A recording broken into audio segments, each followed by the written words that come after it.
welcome back to my channel. And if you're new here, welcome to the Vibetribe family. Yes, we have normal voice today, not squirrely voice. Today is Let's Talk Tuesday. It's been a while since I have done a Let's Talk Tuesday, and I am doing what was requested of me. Today, I'm going to talk about living with mental health issues. I have a few. Maybe 4 if squirrely counts. I also live with battling addiction on a daily basis, so that's what we'll be talking about. Please do not watch this with little human ears close by. I could end up using some bad language. I could end up crying, depending. You never know. So this could be a bit of an intense video. I'm not even going to do my normal outro, except if you like this video, please make sure you give it a thumbs up, as it does let me know I'm on the right track. This is a sensitive topic. Let's get on into it.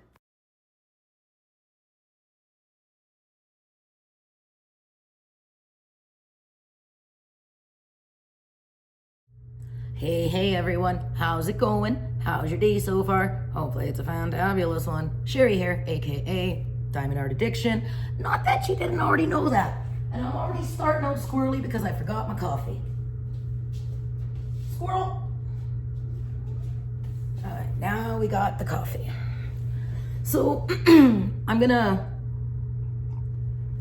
put a little bit of a disclaimer in here.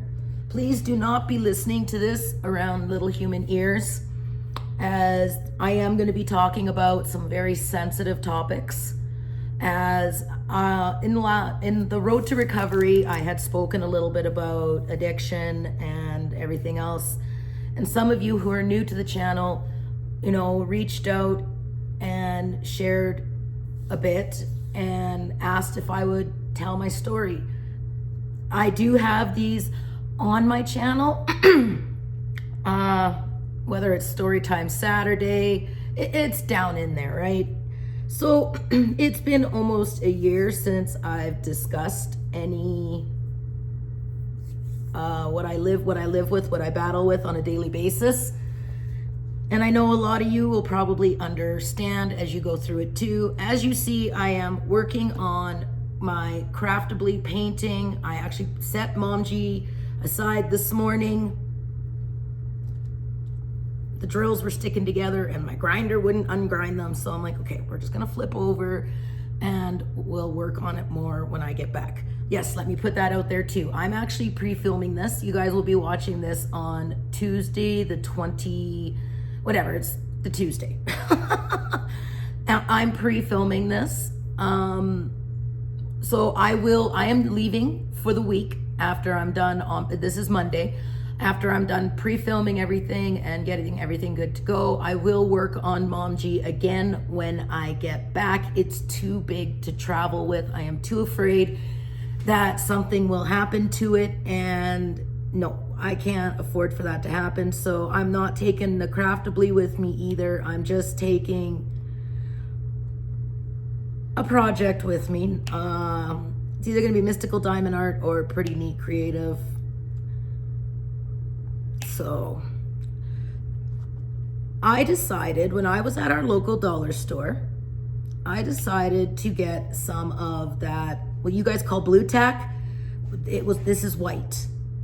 They had it, I tried this once before and the blue tack didn't work for me. I can't remember the name of this stuff, but holy Hannah, I filled my pen up last night and I have not had to go back and get more. So bonus, and I am loving the 2-placer. I want to order a 3-placer from them. This is from We Have a Handle on This. I will put that down in the description box. Okay, so we did the disclaimer, no little human ears. I am going to be talking about sensitive topics, so if you think this may trigger you, then please do not watch this. This is not a woe as me, as some people like to think that is what I do. That's on them. This is me sharing my experience. It's no different than going to an NA meeting or going and speaking with a counselor. I don't like speaking with therapists when I don't know them. I can't, it's like you look at them you know, especially when you're working with an addiction therapist and the last one, I looked at her and I'm like, Heather, do you know what it's like to be addicted? Oh, well, no, the books. Well, don't tell me what your books tell you. You don't know what it is like to be addicted. So how can you tell me how I'm supposed to feel and what I'm supposed to do next? Because you ain't experienced it. So I struggle with it.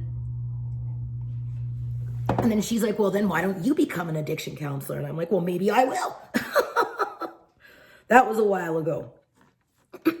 But see, I struggle with it. And I've learned talking through videos has really, really, truly helped me.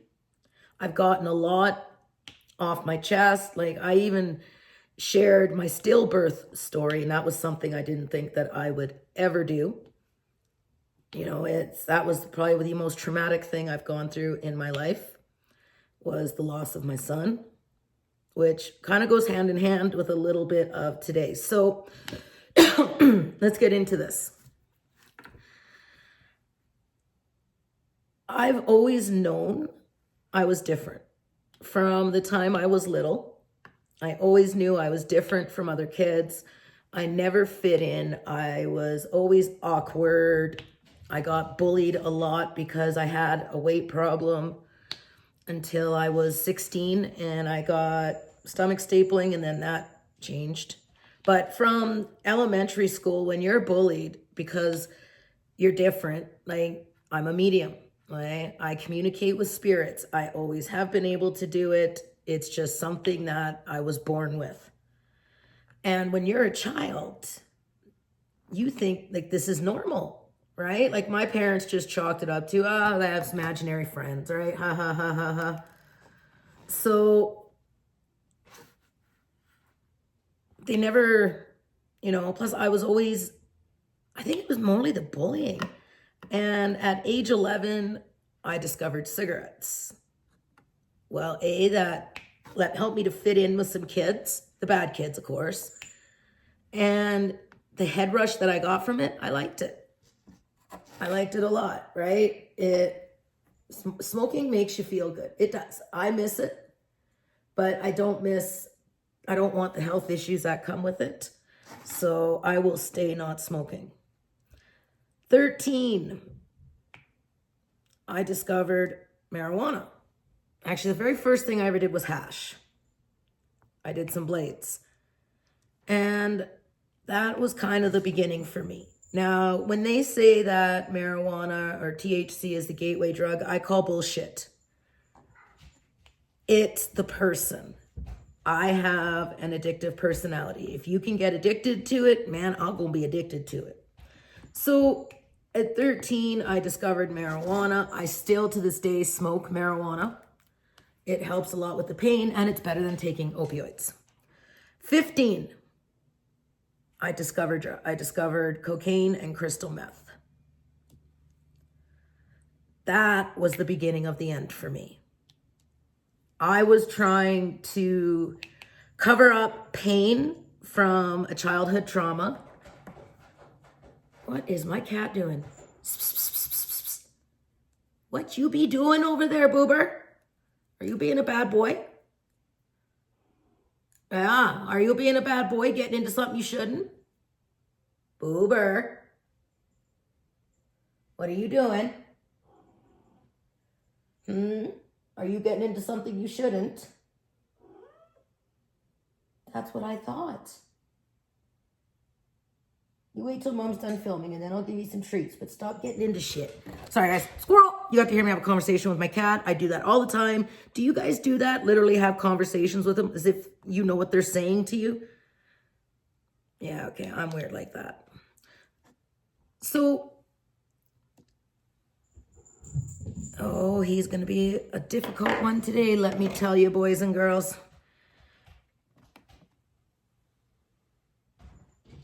I think in a sense, I always struggled with anxiety. I don't like being I've never, ever, ever liked being in big crowds. I will end up having a full-blown flippin' panic attack if I'm in Like if we go to Edmonton, to go to West Edmonton Mall, we have to be like some of the first people there, get our shopping done and get out by noon before the crowds hit, because I will literally have a flippin' effing panic attack. Like, no word of a lie. No word of a lie.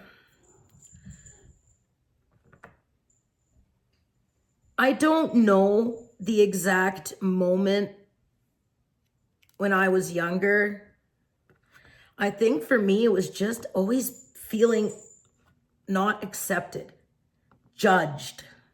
I always felt judged, you know, and I've always, like, you know, when you go through that and then, you know, you're bullied and you're picked on, all you want is to fit in.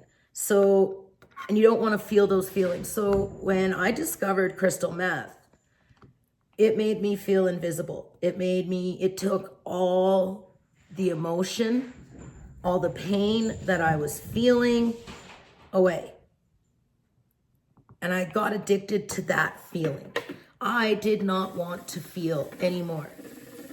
Feeling meant pain, and pain sucks. When us humans, you know, unless you're a complete recluse, we do need human contact. And letting people in can make us vulnerable. Vulnerable for pain, heartache. When I was 16, I got raped.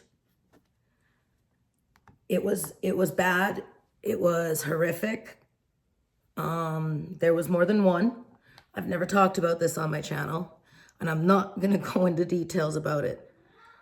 I think what threw me over the edge was not just the rape and the brutality of it. It was they got away with it. Even though the evidence was there, the stitches, all of it, they got away with it because I was drinking. So that there, I think, was it. That was when I shut the world out. And then I ended up getting with my ex-husband, who lived 2 provinces over. And I was trying to run from my past. I was trying to run from what happened. Not everybody was on my side, even though just by looking at me, you could tell I was brutalized. So I got with my ex. And I moved to Manitoba to try and get away from it all. I ended up pregnant at 17 with my daughter, Larissa.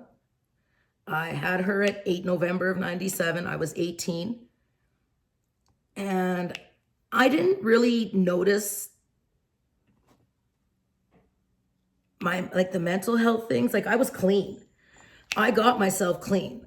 Like, and I can definitely say, like, when I got pregnant, like when I found out I was pregnant, I quit drugs. That's not fair to the baby. The baby has the right to be born with the best possibility available. And I think it's just downright selfish when mothers drink and do drugs when they know they're pregnant. Anywho, it was after I had my daughter that my ex, the abuse began. And I'm not going to go into great detail, but the abuse began. It started out minor, like with controlling, like, you know, saying mean, nasty things. And then it got really bad, really bad into 98. 99 came around and I found out I was pregnant with my son, Xavier. I found out in the beginning of 99. I was due in September. And on July 20th of 1999, my ex kicked the crap out of me so bad that it killed my son. And I had to give birth to my son sleeping. I've talked about that on my channel. I'm not going to go into details about it, but my stillbirth story is on my channel somewhere.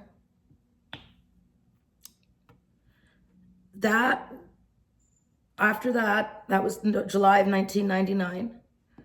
The beginning of October of 99, I got hit by the car. And I still say that that was my ex trying to have me killed because he was so afraid of me telling the doctors and everything the truth. They knew that I didn't fall down the stairs. But without me saying anything, there's nothing they can do because no one witnessed it. So October, I got hit by the car that broke my back in a couple places. And it was lying in that hospital bed just a few short months after losing my son, and they're pumping, the morphine into me. It made the pain of losing Xavier go away. And when you have mental illness, like I do, drugs kind of can go hand in hand. Addiction can go hand in hand with mental health. After I got out of the hospital, I was in the hospital a few weeks. I got out of the hospital and they had arranged it. We were getting married.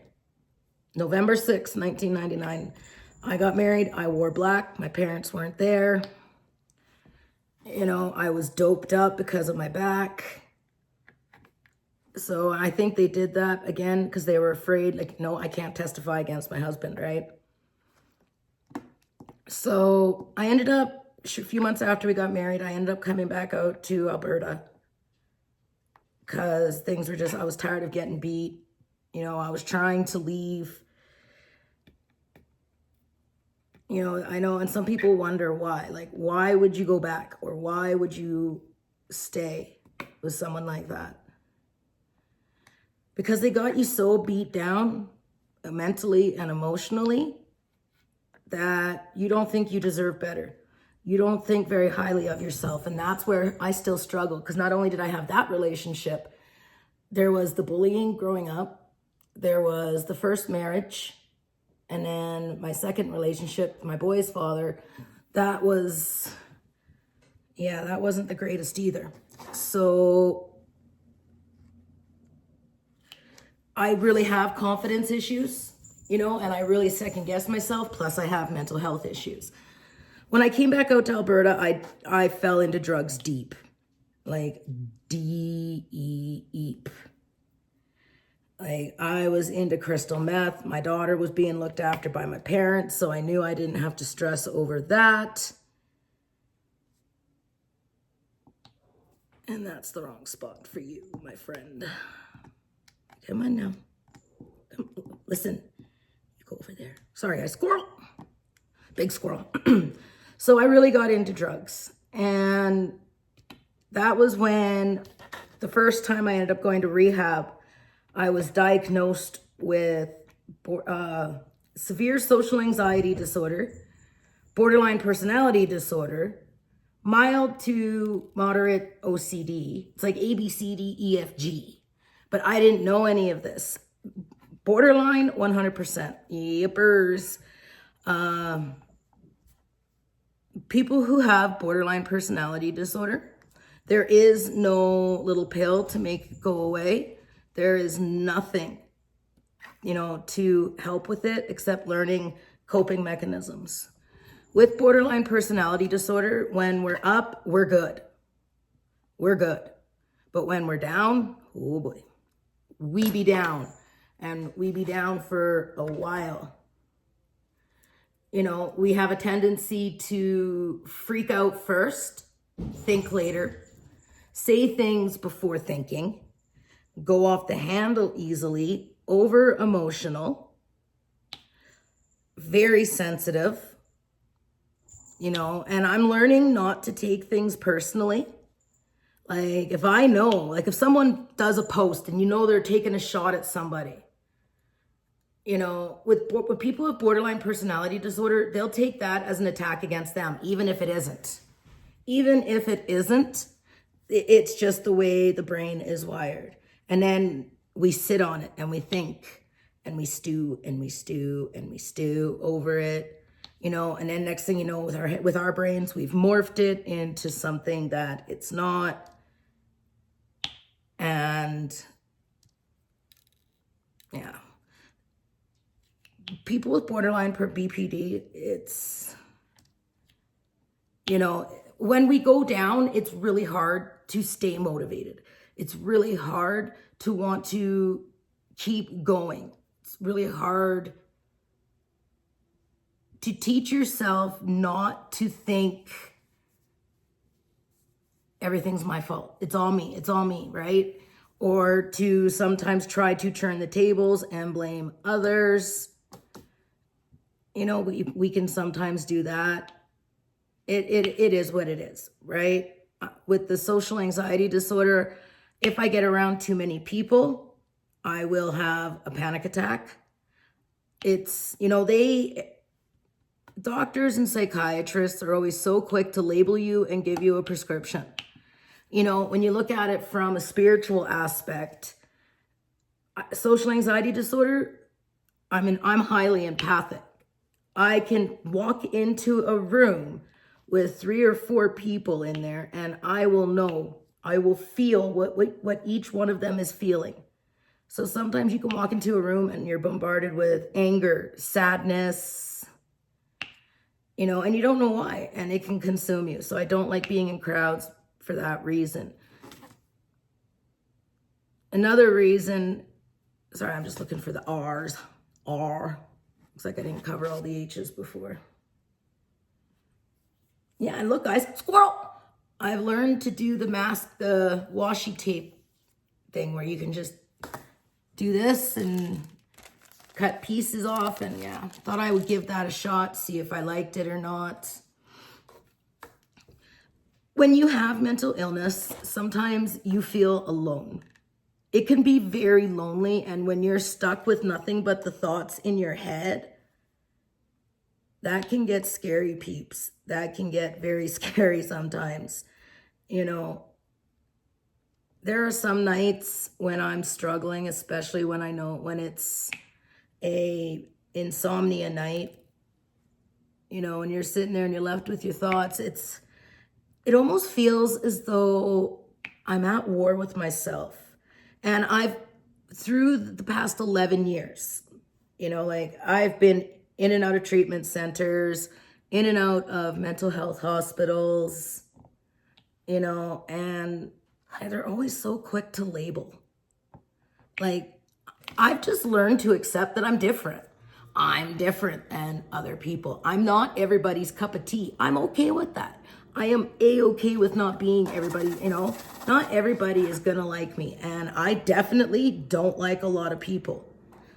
You know, I always say I dislike 97.8% of the population.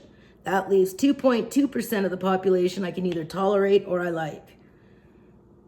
You know, and since I started doing YouTube, I've been shown that there are good, kind people out in this world.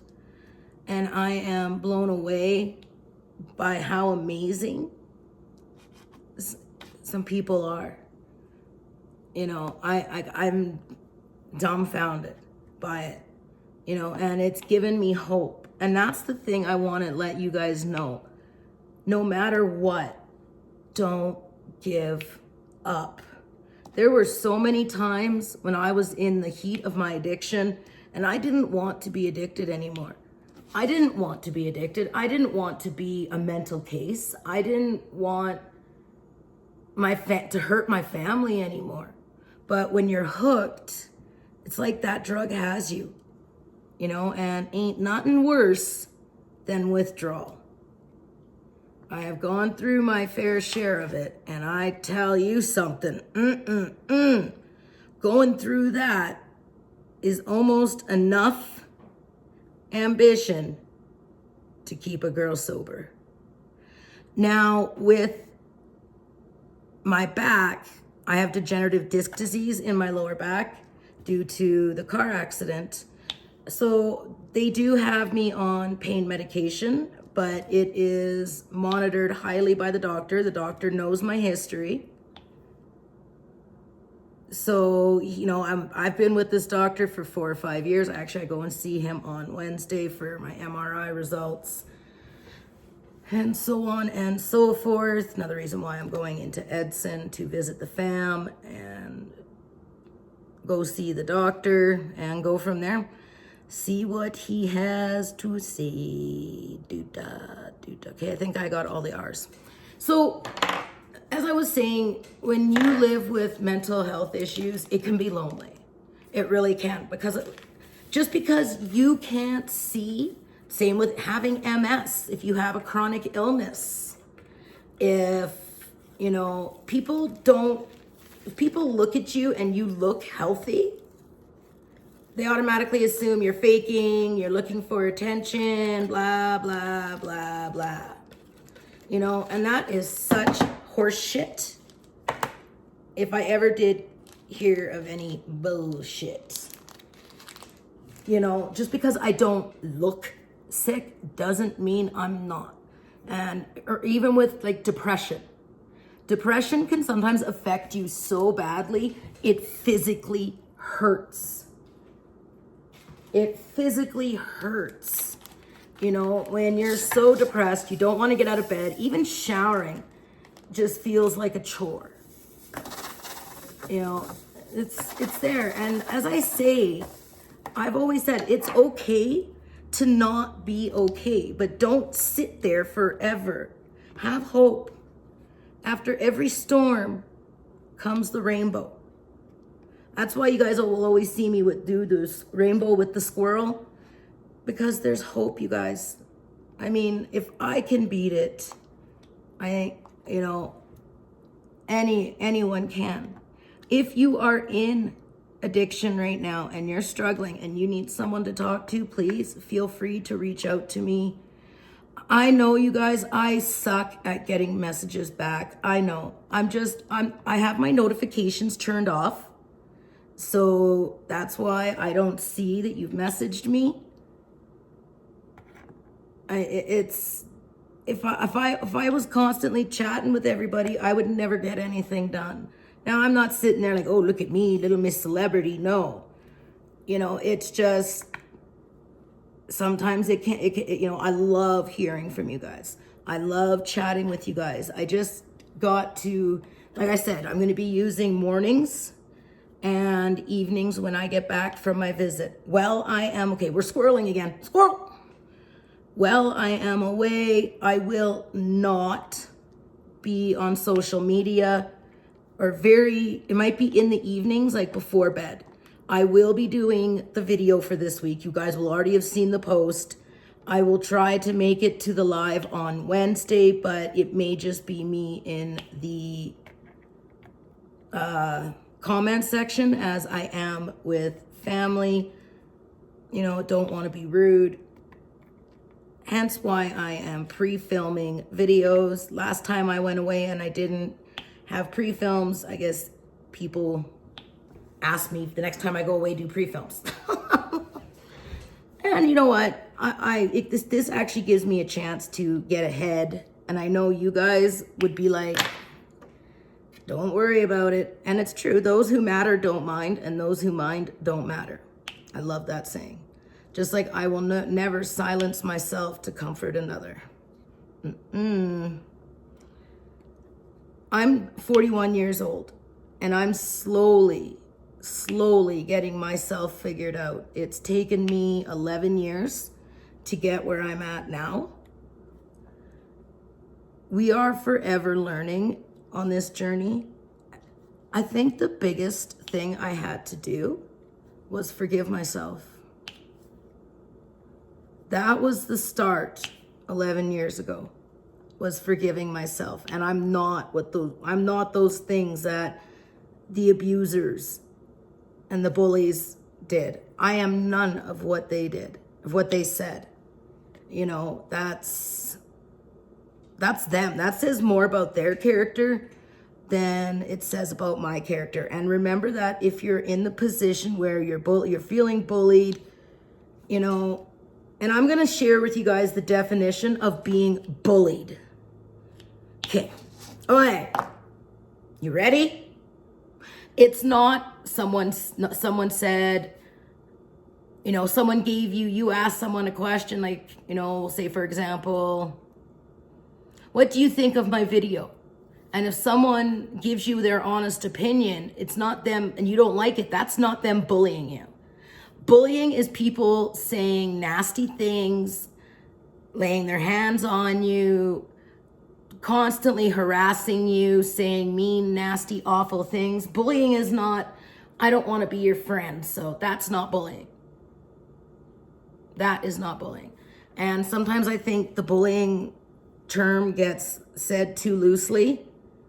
When I was bullied, I was thrown into lockers. I was having hate notes sent to me. Back then, there were no cell phones, but I would get hate notes. You know, I would try not to go to the bathroom all day just so they couldn't catch me alone in the bathroom. So to me, that's bullying. That is pure bullying, not someone giving you their opinion on something. Oh geez, look at that, diamonds flying everywhere. So when I sobered up 11 years ago completely from meth and cocaine, I saw the world differently. It's okay to feel, even if it's those bad, awful, hurt feelings. You gotta face them, because when you feel, that means that you're living. You're not just existing. And I know it's hard, you guys. I know it's hard to open up and let people in. You know, it's really tough to do. Because you've been betrayed or let down or hurt so much in the past that it's hard to let people in. It's happened here. You know, where I've made friends with people, and then because of some bullshit drama or something someone else said, you know, whatever. Did it hurt? Yeah. Am I saying I'm perfect? Hell no. Have I made mistakes? Hell yeah, I have. We're human. I'm not perfect. I'm not the most perfect friend. But I'm not someone, I'm not someone who's gonna talk shit. If I say something about somebody to another person, it ain't nothing I'm not willing to say to their face. And please don't take anything I'm saying in this damn video as a shot at anybody. Like, that is getting flippin' ridiculous. Anywho, when you sober up and you clean up for good, you got to change. It's not just quit the drugs. You got to quit the lifestyle. You can't be friends with the people that you used with, especially if they're still using. You have to watch out for triggers. Like for me, I used to love video games. I used to love gaming all the time. Now, if I pick up a controller, it triggers me. Absolutely 100% triggers me. Because that's what I did. Was that, or it was like the gambling VLTs. So obviously I had the gambling issue, but that went hand in hand with the addiction. Like I'm telling you guys, if you can get addicted to it, like look at diamond painting. My artist portfolios will be here next week. Finally. I am so excited to get them because I'm finally going to get to organize my diamond paintings, and I'm going to film myself doing it. So that will be fun. You guys will get to see that probably not next week, but the week after. And I have learned how to set a premiere from my cell phone. I'm learning, you guys. I'm learning slowly but surely. And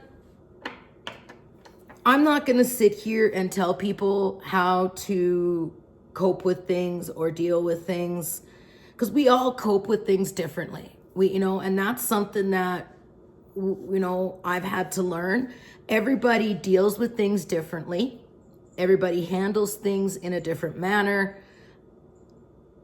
The people that handle, I always try to look to the positive. That's something I've had to train myself to do over the last 11 years.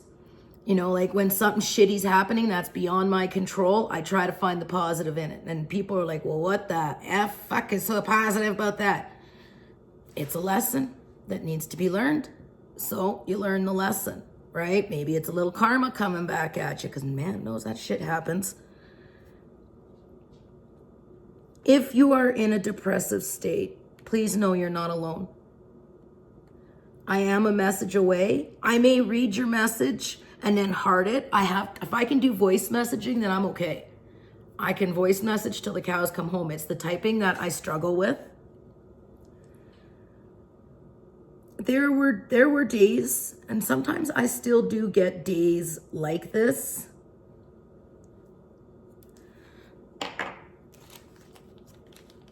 There are days where I didn't even want to get out of bed.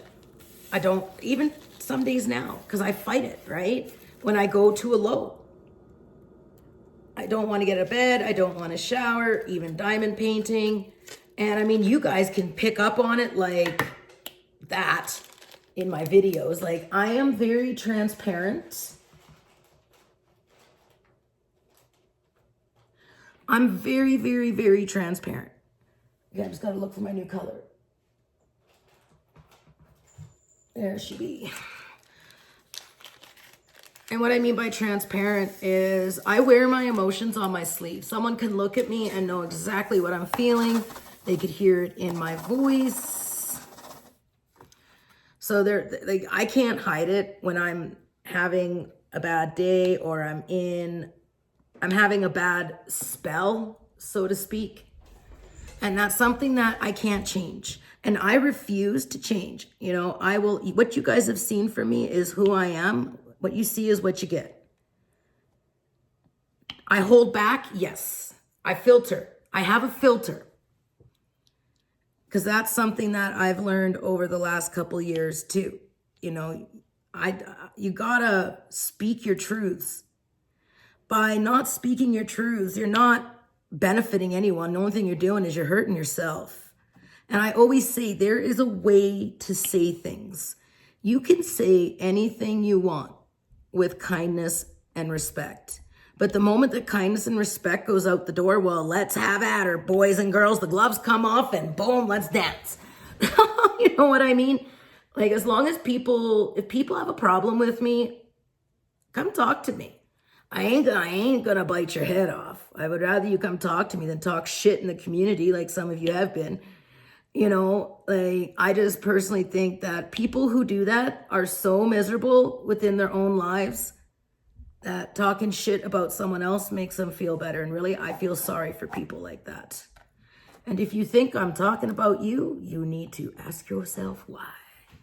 Why you think what I'm saying is directed at you. My spirituality has really helped me with getting back on my feet. And it doesn't matter what spirituality you are, as long as you have something. You need some form of a higher power to help with grounding yourself. Whether you believe in Jesus, Buddha, Allah, Hecate, Gaia, you know, yes, I am a witch. I still believe in Jesus, you guys. I just believe in him differently than other people. That's all. But I know he's there. Just in a different manner than what you guys may pray to him for. If things seem to be going rough, hang in there. Eventually the storm will settle. There are people who care. You just have to find them. There are amazing, amazing people out in this world. I have been so blessed to meet Nicole in Australia, Patsy in Scotland, you know, Pippa, my twinsy, Jeremy. See, I don't like naming people because now I'm forgetting people, and I am sorry if I don't mention your name. I'm not purposely trying to. That's not my jam. Red, me and her we've been chatting, and I've really been enjoying that. You know, it's hard. I want to open myself up, and I want to be able to trust people. You know, but when you've been let down so many times, Well, and again, like I say, that says more about their character than mine. It's okay to not be okay. Just don't be not okay forever. Eventually, you got to be able to pick yourself up, dust yourself off, and go a different direction. Like they say, the true definition of insanity is doing the same thing over and over and expecting a different result. That's true. That is so true. You know, and that's something that I've learned, that if something's not working the way I'm doing it, then I need to change it. Ain't no one gonna change shit for me but me. The only person I can count on wholeheartedly is myself, and that's like you. You, yes, you, the one who's watching this right now. If you don't love yourself, how can anyone else? If you don't like who you are, how can anyone else like you? Making you think, eh? Yeah, that one hit me to the core too. And that's where I've learned that I do like who I am. I'm not perfect. I have flaws, but so does everybody else. I'm not the only one. You know, and sometimes facing our shadow self, which is that darker side of us, can be tough. Sometimes facing our demons, our mistakes. We are our own worst critics. Absolutely, 100%. We are our own worst critics. You know, we beat, especially if you have borderline, we're super hard on ourselves. Like I said, someone could say something. It's like, well, what the fuck did you mean by that? And how they said it, sometimes maybe we interpret it differently. So I've learned to say, okay, what do you mean? You know, instead of snapping, thinking that they were being a jerk, I changed my tone.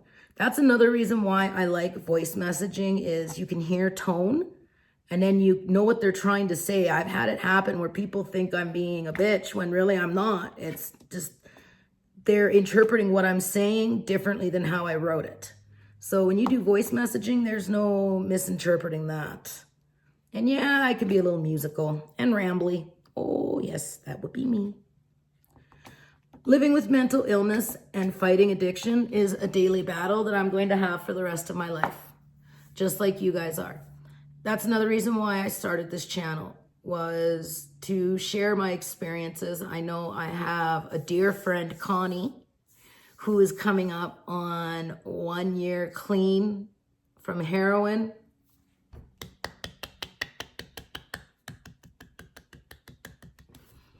I'm so proud of you, girl. I am so proud of you. So proud of you. I'm proud of all of you. I don't know where I would be without you guys. I don't think I would be here. So not with the state of mind that I'm in. So I always say this journey has truly helped me in so many ways. So many ways. Like I said, if you're having a tough time and life just is getting to you, just reach out. I keep my email, my Facebook, and my Instagram all down below. If I don't answer you right away, please don't think I'm ignoring you. Like I said, I have all notifications turned off. It isn't until I open the app that I see someone has messaged me. So on that note, I am going to bid thee all farewell. Again, if you're going through a tough time, just know this too shall pass. You've been here before. You have felt these feelings before. You will get through this. Reach out. Reach out. There's no harm in reaching out and asking for help. Stay positive. Live blessed. And until the next time, many, many blessings. #Vibetribe. Bye, guys.